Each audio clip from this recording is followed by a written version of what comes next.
Why do Muslim men fail once they reach 30? In our 20s, we had big dreams and that killer instinct. We take more risks, try more new things, and time passed slowly because of it. And I'm here to tell you in this video that you can get that killer instinct back after you turn 30, after you get married, after you even have kids. It all comes down to how you spend your time and how you deal with your wife. And to find that answer, we're going to look into what that killer instinct actually means, what that looks like. What gives you that spark in your eye?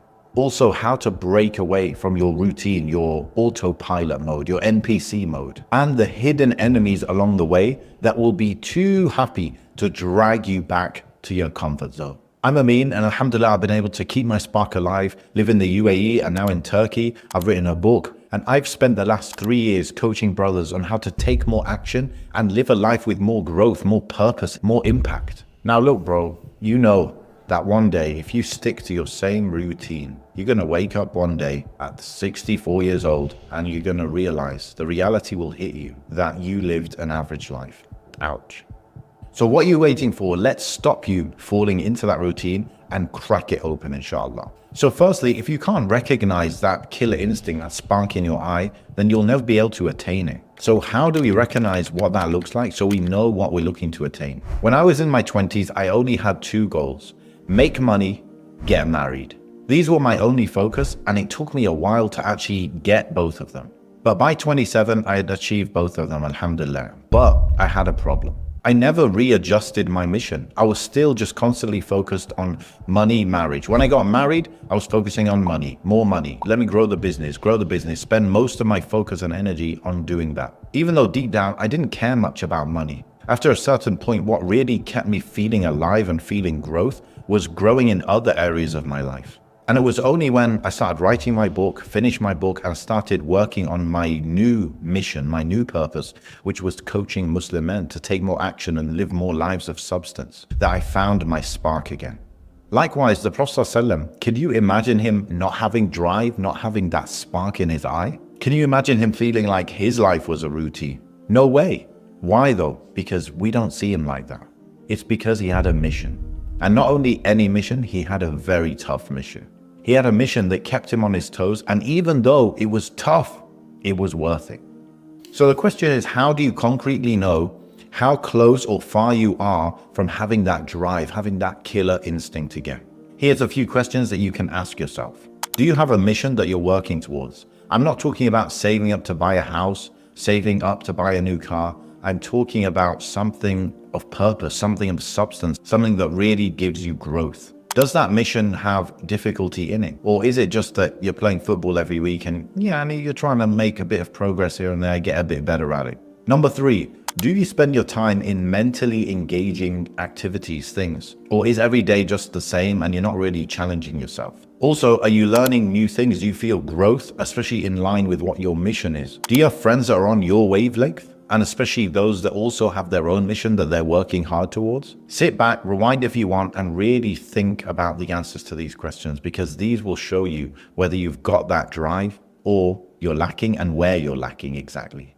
And there's another very important ingredient that we're going to cover in a bit that will help you while you're building it and not just tell you when you've already reached it. So look out for that. Now that we know the ingredients of living a life of substance, meaning drive, having that spark again in your eye, the question is, how do we get closer and closer to that 100% to get back to where we once were? Have you ever heard of a smartphone without apps? Now, in theory, you could get your iPhone, you can delete all the apps. What would be left on that phone? It would be a phone, it would be functioning. Maybe you could say it could make phone calls, but it would be scratching the surface of the potential it can achieve. What about its camera? What about its powerful CPU? What about its data connection everywhere? What about the screen and what that could achieve? There's so little that it's achieving out of what it could be doing. You see, back when I was living in the UK for a short period and I was commuting to work every day, I got into that routine and I started feeling like I was a phone with apps missing. So every day on my commute to work, I would have a very specific routine. In my 1-hour commute on the train, I would read my Quran, do my adhkar, and listen to lectures or podcasts or audiobooks that would grow me.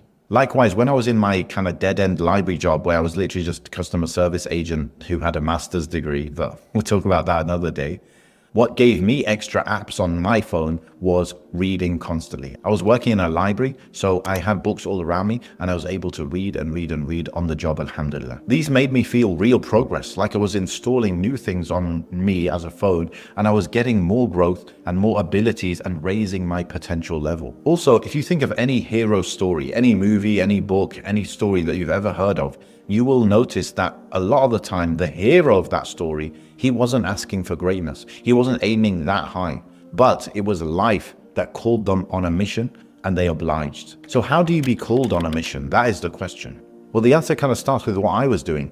Be active, do more. And I don't just mean ibadah or reading, I mean volunteering, do more work, do more business, start a business on the side, study Arabic, memorize Quran. The more you do, the more you're going to discover things, get more abilities, raise your potential, widen your perspective on the world, and eventually get called on a mission. Ask Allah through your action and Allah will put you on a mission, inshallah.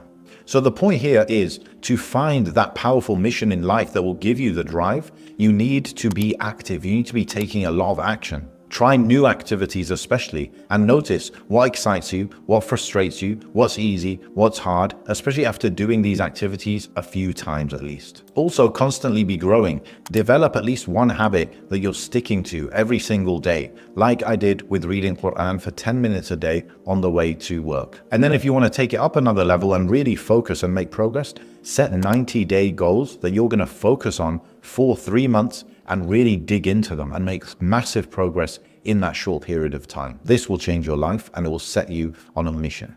But now maybe you've tried in the past to break out of your routine, do something new, find a new experience, but you've been pulled back to your old ways. So you need to know what enemies are lurking on the path to greatness that will be happy to ruin your life and pull you back into your comfort zone, into your autopilot mode. So we need to identify them before they come out and attack you so you can deal with them preventatively instead of with a cure. You see, like quicksand, the 9 to 5 normal routine grind will pull you back if you're not careful. And it will pull and pull you the more that you struggle to get out of it. So the secret is to know that it's coming up ahead of you before you even step in it. Neuroscience proves that our brains prefer routine because it takes less energy from the brain. And change feels hard because our mind is designed to keep us comfortable and keep us in an easier state. So that's why breaking free from this routine, it needs real effort, real intention. For example, I've been living in Turkey now for 4 years and I still haven't learned Turkish fluently. Unlike some people, I really did have the drive and the interest and I saw it important to learn the Turkish language. But whenever I went online to one of these sites to book a one-on-one teacher, I would procrastinate. Why? Because of my fear of dealing with strangers one-on-one. It was just something really out of my comfort zone. So one trick that I'm going to use to get around my own psychology, my own procrastination, my own enemies pulling me back to my comfort zone is to pre-book 10, 12 or more sessions at a time so that I'm now locked into that. And another thing I was considering before doing that is joining group sessions. That way my mind doesn't have as many excuses not to attend. It's not one-on-one, it's not with random stranger, and it's much cheaper as well. So the point here is you need to deal with the hidden enemies along the way that are going to be very happy to pull you back to your normal average life. And what does this look like other than procrastination? Well, your wife, she might demand more time from you or she might need your help with something. Netflix will be there happy for you to switch it on and watch it when you're tired after work. Also, if you're just tired, you're not rested well, you will find a lot of excuses not to take serious action after work. And another big one is a lack of clarity. If you don't have very specific things that you're going to do, then of course with that ambiguity, you're just going to sit back and do something that you do know what to do, which is turn on the TV, turn on YouTube, whatever it is. So listen very carefully now. I'm going to tell you how to beat each one of these enemies. Number one is you have to have your mission as your priority in life. Yes, a bigger priority than your wife. What we're talking about is Jannah here and serving Allah. And we might not know exactly how we're going to do that now, but we're on a mission to find out what that is. And that's more important than anything. And in fact, a wife will love and respect a man who has a mission and who dedicates his time to it. I'm not talking about getting amazing at a video game or going out and having coffee with your friends. I'm talking about a genuine mission that drives you, that pleases Allah, and that yes, you're going to sacrifice your time with her for. So make it a priority. After you've made a priority, you need to let those around you know that you're doing this and this is actually very important to you. It's not just another phase or another fad or something that they've seen other friends do and they just drop off. It's not that important for them. No, this is very important and you're willing to carve out time for it every single day or week. The other thing is you have to see this as a lifelong mission. We're in this life whether we like it or not. And we have certain blessings like free time or free money or a good health that we need to pay zakat on by serving Allah with. So when you see this as a lifelong mission, you won't feel deflated by not making much progress because you see it as a long-term thing. And so 1 week or 1 month on your long mission